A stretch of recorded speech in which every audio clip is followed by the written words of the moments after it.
I've spent the last couple of weeks playing with this lens, which is the Viltrox 85 1.8 STM ED-IF for the RF mount. And I think I'm finally ready to give my thoughts on this lens. I'm also going to be comparing it quite a lot to the Yongnuo 85 1.8 as well, because they're around the same price point and have the exact same focal length and maximum aperture. I was able to test the lens out on a shoot with my friend Kat, so I'll be rolling some of that behind the scenes footage as well.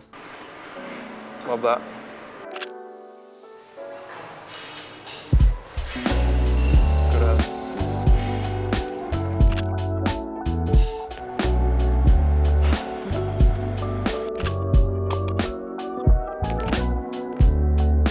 Maybe you stand over here where I was standing. Oh, it's bright now.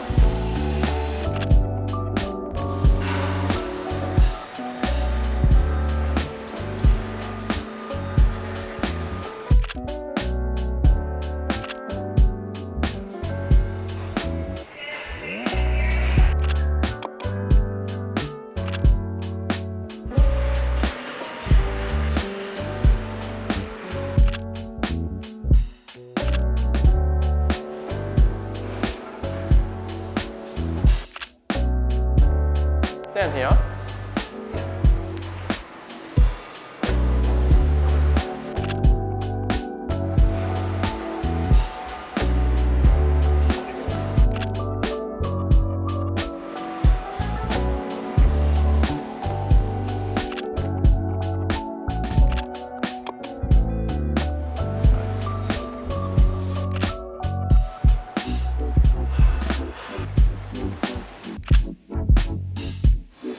Yeah, that's nice.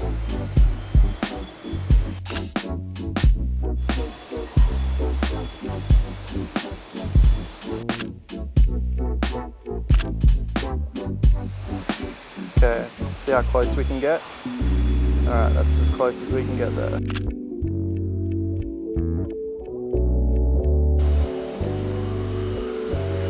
Oh, I like that, yep. Beautiful, yeah. Sun's coming out again.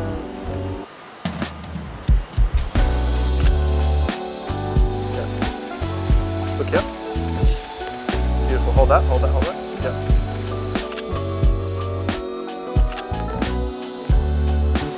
Shooting a few at 2.8 here, see how the sharpness is.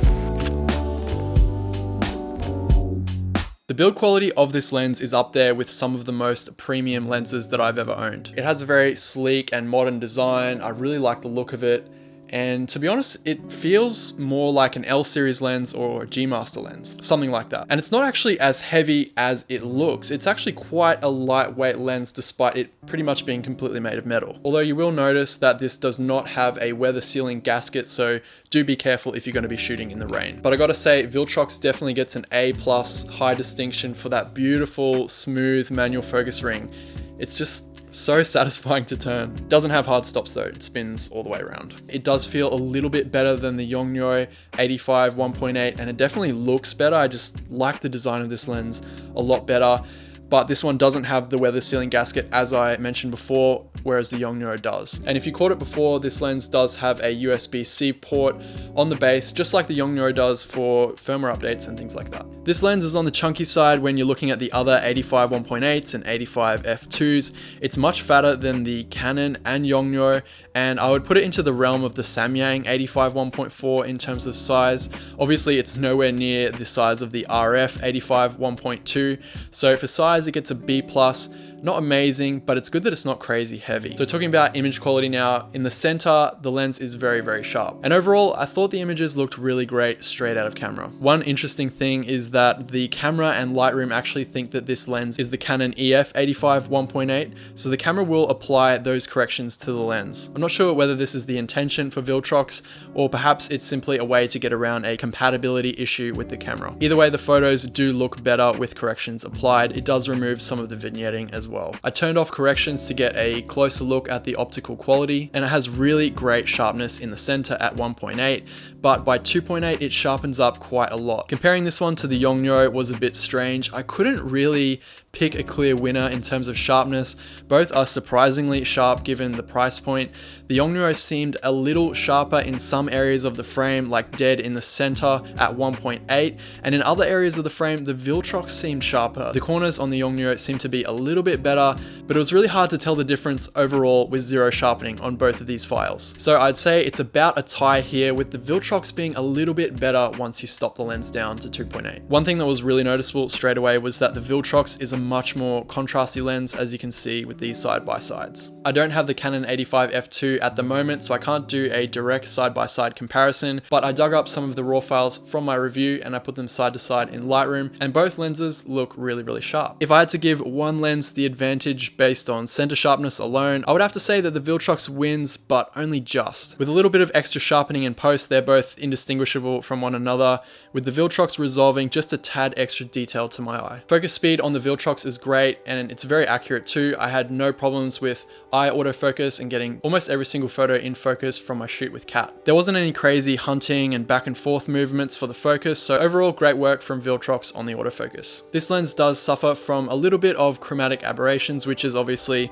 very easy to fix in post. It's slightly worse than the Yongnuo lens, I have to say, but only by a little bit. When stopped down to 2.8, it's hardly noticeable on this test shot of black print on a white background. Okay, vignetting, it's not the worst I've ever seen. It only creeps in heavily toward the very corners of the frame, and again, you can correct it in post or in camera. The Lightroom profile of the Canon 85 EF 1.8 actually does a really good job in correcting for the vignetting of this lens. But without that profile, it's gone by around 2.8, which is really good to see. On the Yongnuo 85, the vignetting is a little bit more noticeable, and it's a little bit more stubborn. It doesn't quite go away until around 5.6, around that area. So talking about value overall and price, this lens is $400 at the moment, and it's about the same price as the Yongnuo lens and around $200 cheaper than the Canon 85 f2 RF. So you're getting an extra third stop of light with the 1.8 versus the f2, but you're losing the image stabilization and the macro capability. Just as a side note as well, when you mount this lens on the R6, I feel like it's really well balanced and it feels really nice to shoot on. So I don't know whether that weighs on your decision, but I feel like this is probably the best value 85 at the moment, given the really great optical performance, and I just like the build quality and overall feel of the lens. So would I actually buy this lens? I think yes, definitely I would if I didn't already have the Yongnuo 85 1.8. I would recommend this lens if you're after a fast 85 and you don't need any macro capabilities or image stabilization. So maybe if you've got the R6, the R5, you've already got that in-body stabilization, it's not so big of a deal. And obviously, if you do want that extra image stabilization and the macro capability, it's only an extra $200 for the Canon. So yeah, overall, really solid lens. I like this one. I want to say a big thank you to Viltrox for sending this lens to me. There will be a link down in the description below. I hope you guys enjoyed this video, and I'll be back with more really soon.